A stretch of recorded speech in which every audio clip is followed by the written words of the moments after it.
할렐루야. 우리 다 함께 하나님 앞에 머리 숙여서 기도드리시겠습니다. 여호와의 산에 오를 자 누구며 그 거룩한 곳에 설 자가 누군고 곧 손이 깨끗하며 마음이 정결하며 뜻을 허탄한 데 두지 아니하며 거짓 맹세치 아니하는 자로다. 저는 여호와께 복을 받고 구원의 하나님께 의를 얻으리니. 아멘. 땅과 바다와 온 세계에 하나님께서 만드신 수많은 존재들 가운데 하나님의 거룩하신 처소에 함께 거하는 자가 복이 있다고 하셨습니다. 이 시간 성령님으로 함께하여 주사 더럽고 부정한 마음을 깨끗게 하여 주시옵시고 하나님 나라의 영광을 바라봄으로 거짓되고 허망한 세상 일들을 버리게 하옵소서.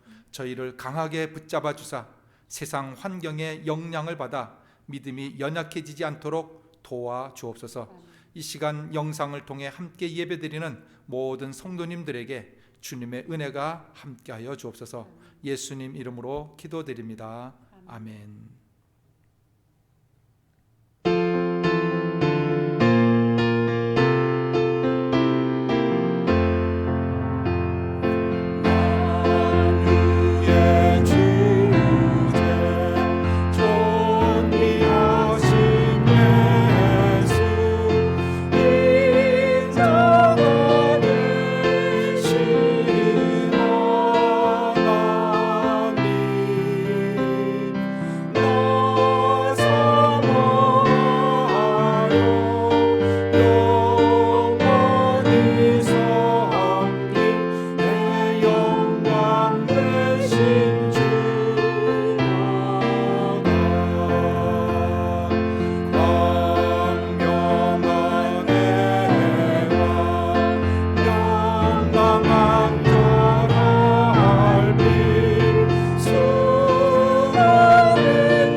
할렐루야.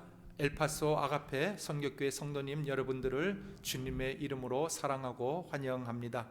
오늘도 집에서 동영상으로 예배를 드리시는 여러분들에게 주님의 은혜가 함께 하시기를 바랍니다.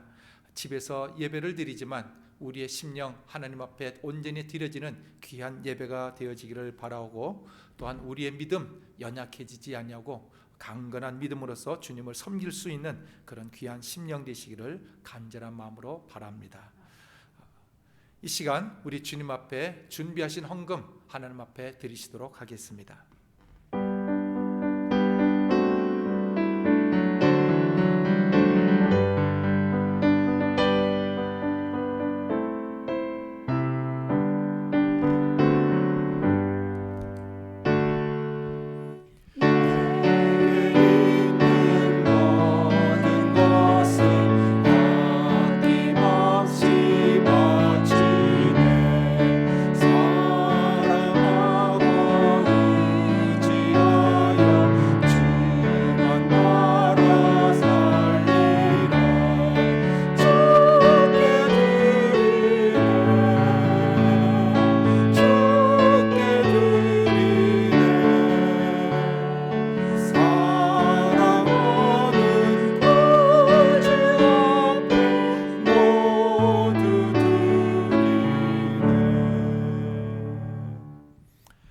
사랑의 하나님, 이 시간 주님 앞에 감사의 제단을 쌓습니다. 우리를 가르치사 주께서 주신 시간과 재능과 재물 등 주님의 선물을 이웃과 나눌 수 있는 심령 되게 하옵소서. 그리고 우리의 삶을 주님의 제단에 산 제물로 드릴 수 있도록 도와주시옵소서. 여기에 드린 11조와 및 감사의 예물들을 기쁨으로 받아주시고 오직 주님 이름 홀로 영광과 존귀 받아 주옵소서. 예수님 이름으로 기도드립니다. 아멘. 오늘 보실 하나님 말씀은 사도행전 24장 24절에서 27절에 있는 말씀까지입니다. 사도행전 24장 24절에서 27절에 있는 말씀입니다.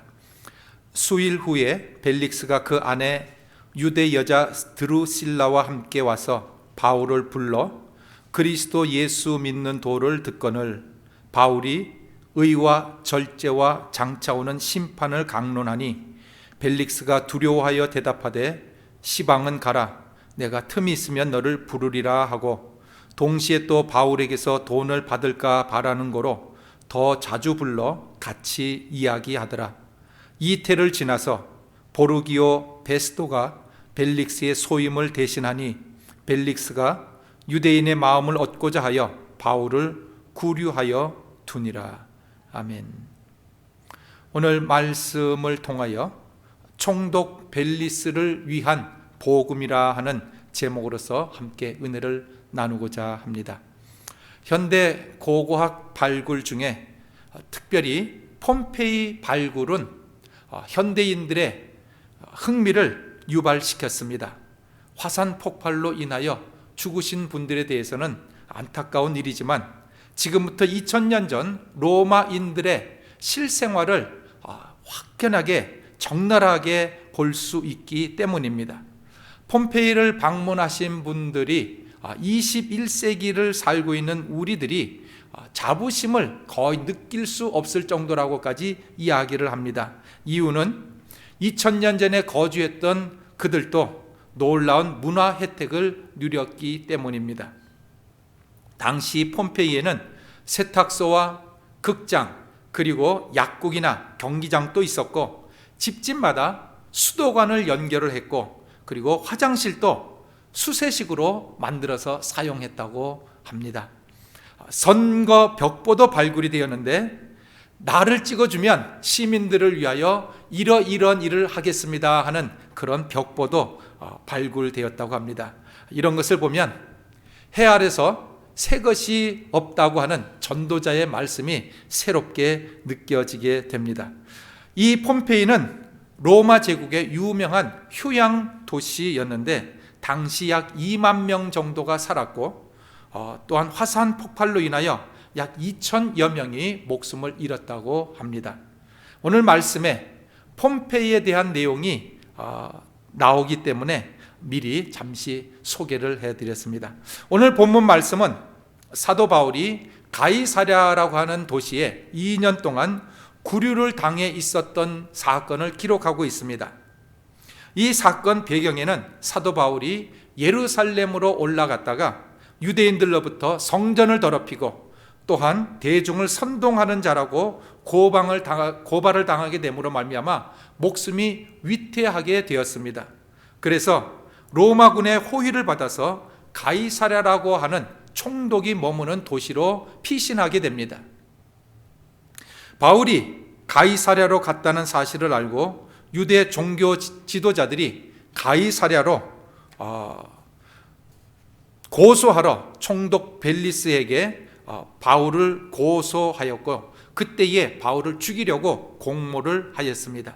당시 팔레스타인의 총독이었던 벨릭스는 이 고소에 대하여 재판을 했는데 유대 종교 지도자들이 고소했던 그 내용 가운데는 정치적인 문제나 혹은 악행 같은 것은 하나도 발견하지 못했기 때문에 단순히 유대 민족의 자기들의 종교적 사상에 대한 문제임을 알게 됩니다.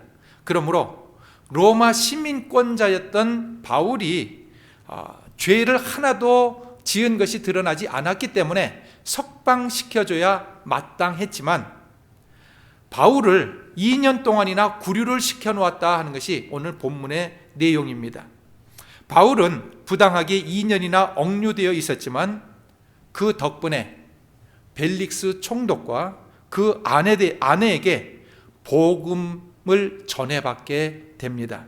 여기서 총독 벨리스의 아내가 나오는데 사도행전을 기록한 누가는 그 여인의 이름을 두루실라라고 거명을 하고 있습니다. 벨릭스는 당시 총독이니 그 이름을 기록하였다 하지만 누가는 특이하게 그 아내의 이름까지 밝히고 있습니다. 여기서 등장하는 드루실라는 주후 39년에서 44년까지 유대 땅을 다스렸던 아그리빠 1세의 셋째 딸이고 아그리빠 2세의 막내 누이고 버니게의 자매였습니다.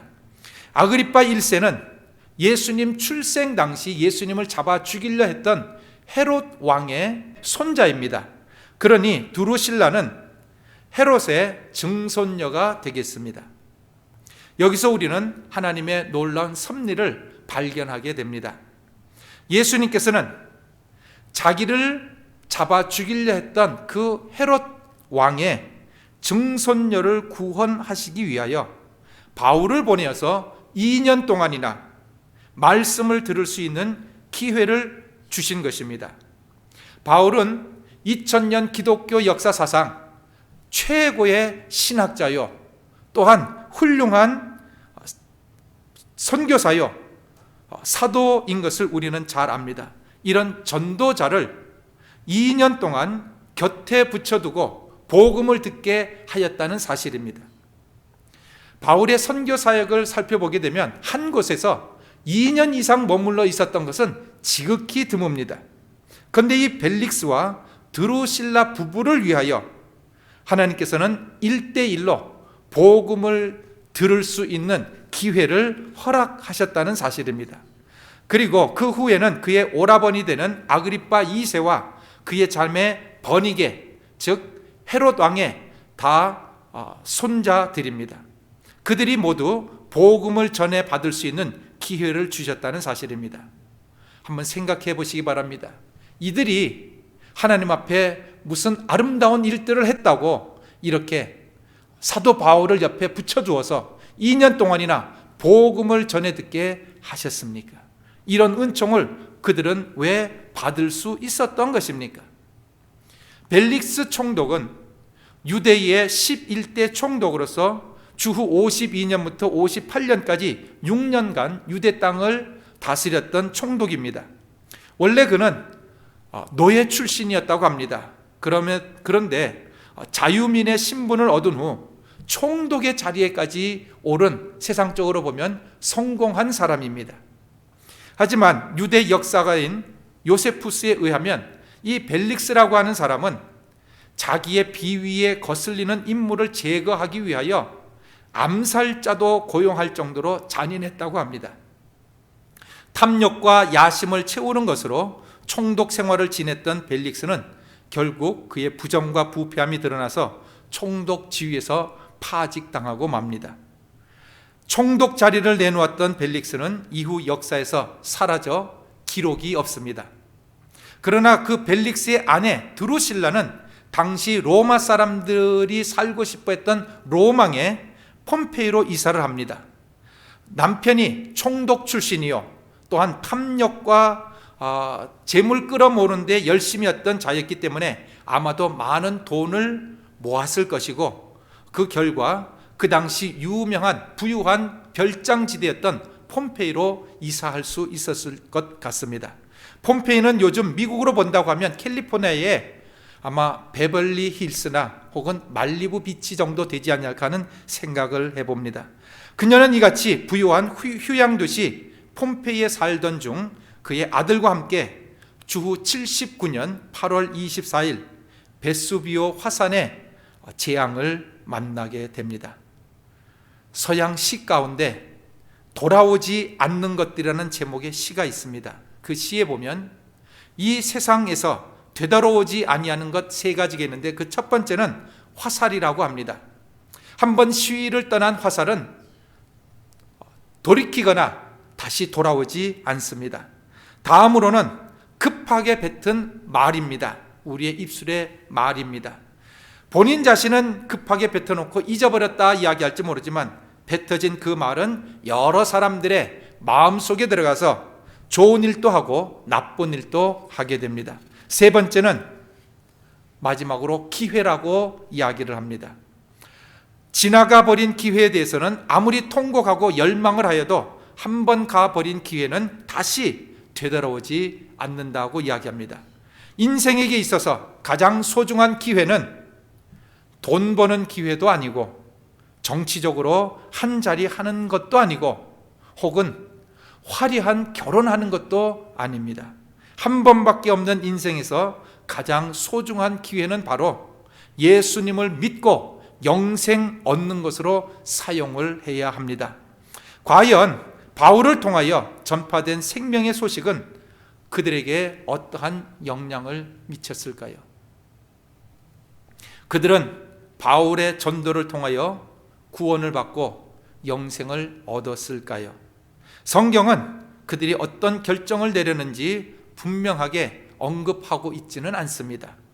하지만 하나님께서 그들에게 놀라운 구원 얻을 수 있는 기회를 주셨다고 하는 사실에 대해서는 우리가 한번 관심을 집중시켜 보시기를 부탁을 드립니다. 지난 주일에는 열왕기상 22장의 말씀을 통하여 하나님께서는 아합 왕의 그 악을 징벌하시면서도 마지막 순간까지 회개하고 돌이키도록 하나님께서는 기회를 베풀어 주신 사건을 저희가 한번 살펴보았습니다. 오늘은 예수님을 잡아 죽이려 했던 그 헤롯 왕의 그 자녀들, 손주들, 증손들을 위하여 구원하시기 위하여 사도 바울을 통하여 복음을 증거하신 하나님의 역사를 살펴보게 됩니다. 이것을 통하여 하나님은 악한 죄인이라 할지라도 사랑하고 계시다고 하는 사실을 우리는 한번 발견해 보시게 되기를 부탁을 드립니다. 마태복음 5장 44절에서 45절에 있는 말씀을 보시면 하나님의 성품에 대하여 이렇게 설명을 해놓고 있습니다.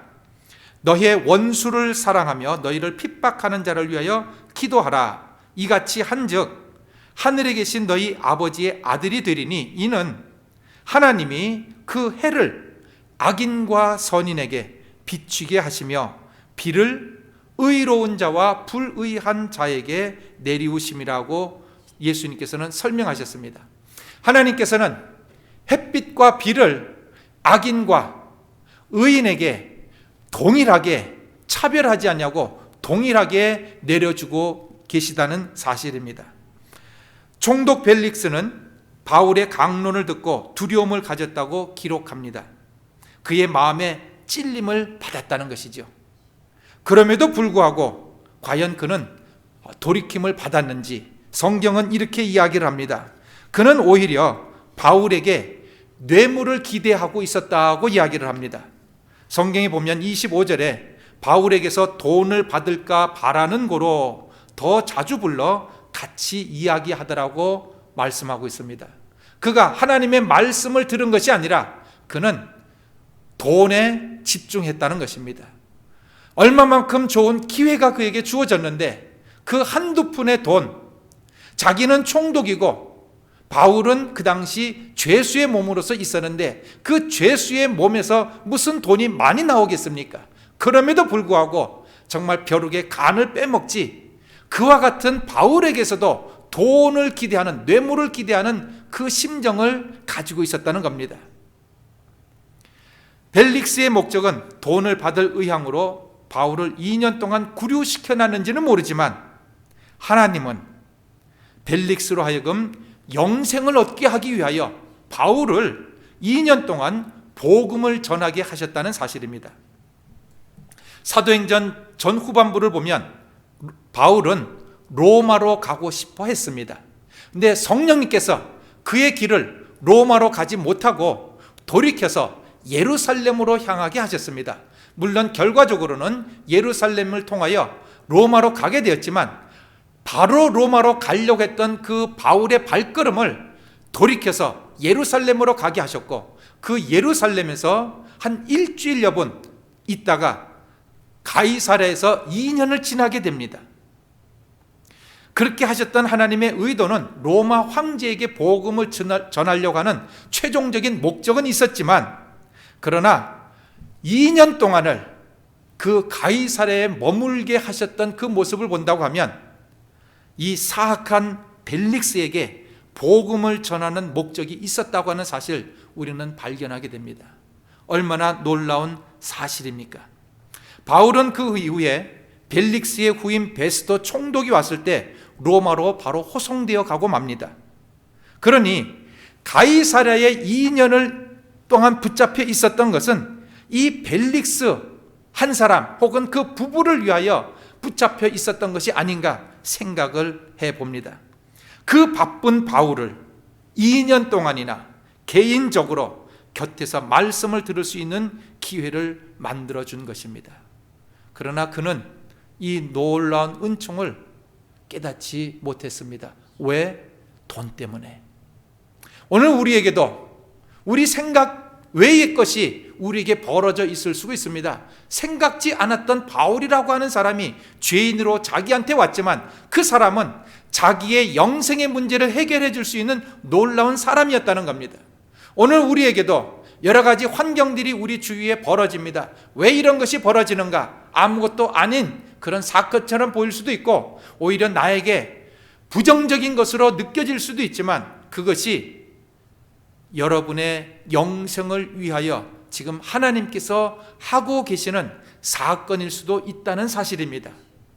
지난 주일에 말씀드린 대로 이 세상 모든 일들은 하나님께서 알지 못하고 벌어지는 사건은 하나도 없습니다. 더욱이 우리 사랑하는 자녀들을 위하여는 하나님께서 미리 다 아시고 계획해 놓으셨다는 사실입니다. 세상에 전염병이 퍼졌습니다. 어찌해야 될지 우왕좌왕하는 그런 입장에 있습니다. 그러나 기억하십시다. 이것이 지금 나에게 영생을 주기 위한 그러한 귀한 기회가 될 수 있다는 사실입니다. 온 세상을 다 스탑시켰습니다. 세상은 스탑시켰지만 하나님께서는 여전히 우리의 심령을 지금 두드리고 계시다는 사실입니다. 이 좋은 기회를 놓치지 않으시게 되기를 바랍니다. 얼마나 좋은 기회입니까? 세상이 밖에 나가지 못하게 만들었습니다. 그러니 하나님 앞에 나오기에는 얼마나 좋은 기회입니까? 이 좋은 기회를 놓치지 마시게 되기를 주님의 이름으로 부탁을 드립니다. 지난번에 잠시 말씀드렸다시피 저희 교회에 나오시는 미국 아저씨 한 분, 밖에 나오지 못하게 만들었더니 집에서 그동안 보고 싶었던 성경을 약 한 달여 정도 조금 지나는 동안에 성경을 창세기서부터 계시록까지 한번 통독을 하시고 또다시 두 번째 읽으시기 시작하셨답니다. 얼마나 놀라운 사실입니까? 여러분, 지금 주어진 이 시간들은 낭비하라고 주신 시간이 아니라는 사실입니다. 지금 영생을 위하여 지금 나에게 주신 놀라운 귀한 기회라고 하는 사실을 기억하시길 바랍니다. 하나님께서 스탑시켜 놨으니 얼마나 좋습니까? 그냥 가만히 앉아서 집에서 성경 보시고 기도하시고 이렇게 아무도 나오지 않는 이 예배당에 찾아 나오셔서 기도하시면 얼마나 좋습니까? 예배당마다 지금 다 문을 잠갔답니다. 그러나 생각해 보시기 바랍니다. 그 예배당 나 홀로 나가서 얼마든지 기도하고 예배드리고 하나님 찬양할 수 있는 얼마나 좋은 기회입니까? 이거를 깨달으시고 이 좋은 기회를 놓치지 않으시게 되기를 부탁을 드립니다. 벨릭스의 총독 생활이 끝난 것은 주후 58년이고 폼페이 화산 폭발이 일어난 것은 주후 79년입니다. 즉 바울의 전도를 받은 이후 21년 동안 더 살 수 있었다는 것입니다. 21년 동안 폼페이에서 호화로운 별장 생활을 즐기고 있었는지는 모르겠습니다. 아마 거기서 평안하고 행복한 세월이었는지 모르겠습니다. 노예를 거느리면서 자기 하고 싶은 대로 먹고 싶은 대로 마음껏 지내는지 모르겠습니다. 그러나 그도 죽었습니다. 그의 사후에 당할 심판을 한번 생각해 보시기를 바랍니다. 본문에는 사도 바울이 총독 벨릭스와 아내 드루실라에게 강론하였던 주제가 의와 절제와 심판이라고 합니다. 여기서 자세한 내용은 성경에 기록하지 않았지만 우리가 성경에 기록되어 있는 신약 성경에 기록되어 있는 이 세 가지의 주제 얼마든지 우리는 한번 생각해 볼 수 있다는 겁니다. 오늘 한번 심판에 대해서만 한번 생각해 보시기를 바랍니다. 우리 모두는 조만간 죽게 될 것이고 사후에 심판 자리에 서게 될 것입니다. 그리고 그때에 모든 인간은 재판장 대신 예수님 앞에 서게 될 것이라고 말씀하고 있습니다. 하지만 성경에는 예수님뿐만 아니라 예수님을 따랐던 12 제자들 또한 마지막 때에 심판할 수 있는 권세를 부여받는다고 예수님께서는 말씀하셨습니다. 마태복음 19장 28절입니다. 예수께서 가라사대 내가 진실로 너에게 이르노니 세상이 새롭게 되어 인자가 자기 영광의 보좌에 앉을 때에 나를 쫓는 너희도 12보좌에 앉아 이스라엘 12지파를 심판하리라고 말씀합니다. 여기서 심판이라고 하는 그 단어 헬라 원문은 크리노라고 하는 단어입니다. 이 단어를 한번 기억해 보시길 바랍니다. 크리노. 뿐만 아니라 예수님을 믿는 성도들 또한 심판하는 권세를 받을 것을 사도 바울은 설명을 합니다. 고린도전서 6장 2절에서 3절에 있는 말씀입니다. 성도가 세상을 판단할 것을 우리 개역 성경에는 판단이라고 번역을 했는데 이 원어는 헬라어로 크리노입니다. 좀 전에 말씀드린 대로 예수님께서 12제자에게 주신 12지파를 심판할 수 있는 권세라고 이야기했을 때 그 심판에 사용했던 그 단어 크리노와 여기서 사도 바울이 말하는 성도가 세상을 판단할 것이라고 하는 이 단어 크리노는 같은 단어입니다. 그러므로 심판이라고 번역해도 되고 판단이라고 번역해도 괜찮을 것 같습니다. 중요한 것은 같은 단어라는 사실입니다.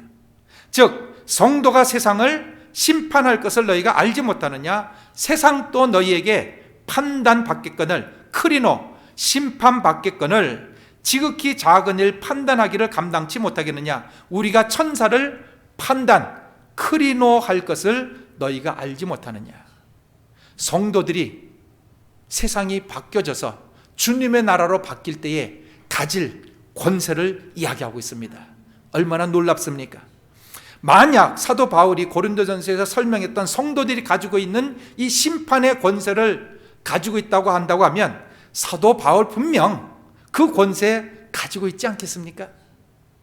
그러하다고 하면 이 세상에서는 벨릭스가 그 당시 유대 땅 총독의 자리에 있었기 때문에 바울을 재판하는 재판장으로 있었고 바울은 피고인으로 죄수의 몸으로서 그 앞에 섰지만 세상이 바뀌어서 저 세상에서는 사후의 세계에서는 바울은 분명 재판장에 앉아 있을 것이고 만약 벨릭스가 예수님을 믿지 않았다고 하면 분명 죄인으로 피고인으로서 심판 자리에 서 있게 될 것이라는 사실입니다. 만약 그때가 되었다고 하면 벨릭스가 무엇라고 변명하겠습니까? 나는 그 당시 깨끗한 마음으로 당신을 정당한 재판을 했습니다. 그렇게 이야기할 수 있을까요? 벨릭스는 분명 바울이 죄가 없다는 것을 본인 스스로 알았지만 유대인들의 환심을 사기 위하여 그리고 혹 돈을 받을까 뇌물 때문에 죄 없는 바울을 2년 동안이나 억울하게 구류시켜 놓았었습니다. 세상 권력은 잠시입니다. 벨릭스가 누렸던 유대 총독의 자리는 6년이었습니다. 6년밖에는 총독의 자리를 유지하지 못했습니다. 이제 세상이 바뀌어서 상황이 바뀌어서 모든 권세와 권력을 잃어버린 자로 존재하고 있습니다. 왜? 이미 그는 죽었기 때문에 그는 분명 세상 권세는 하나도 가지고 있지 못합니다. 저 세상에서는 권세 있는 총독이 아닙니다. 이 세상에서는 왕, 총독, 권세자로 살았다 하더라도 예수님을 영접하지 않았다고 하면 저 세상에서는 심판받을 피고인의 신분으로 서게 될 것이라는 겁니다. 그래서 하나님은 우리에게 주어진 이 기회를 통하여 올바른 결단 내리기를 요구하고 계십니다. 세상 살면서 다른 모든 실수는 용납이 된다 하더라도 영생 얻을 기회만큼은 놓치지 않으시게 되기를 주님의 이름으로 부탁을 드립니다. 비록 벨릭스가 바울을 2년 동안 구류해 놓는 잘못된 재판을 했다 하더라도 그가 마지막에 깨닫고 예수 그리스도를 영접하고 주님을 믿었다고 하면 그는 바울과 같이 저 세상에서 심판자의 자리에 앉아 있을 줄로 압니다. 그러나 만약 그가 그 기회를 놓쳤다고 하면 사실 우리는 상상할 수 없는 진정 두려움에 빠지게 될 것이라는 겁니다. 바울의 말을 듣고 이 세상에서 전하는 그 복음의 말을 듣고도 마음에 두려움이 생겼다고 한다고 하면, 그는 만약 돌이키지 않고 회개하지 않았다고 하면 그 두려움은 엄청난 해결할 수 없는 두려움으로 그를 맞이하게 될 것이라는 사실입니다. 청년 지도자로 유명한 토리 존슨 박사님이 계시는데, 이분이 시카고에서 오클라호마 털사로 여행하는 기회가 있었답니다. 그래서 비행기를 타고 가셨는데, 그날 아침 비행기 타기 전에 하나님 앞에 기도하기를, 한 심령이라도 전도하여 구원할 수 있는 그런 은총을 베풀어 주십시오 하고 기도를 하시고 비행기를 탔답니다. 그래서 비행기 안에서 누구에게 복음을 증거해야 될까? 시카고에서 털사까지는 먼 거리가 아닙니다. 그러나 그 짧은 거리를 통해서도 복음을 증거하고 한 영혼을 구원하고자 그 열정이 있었다는 사실입니다.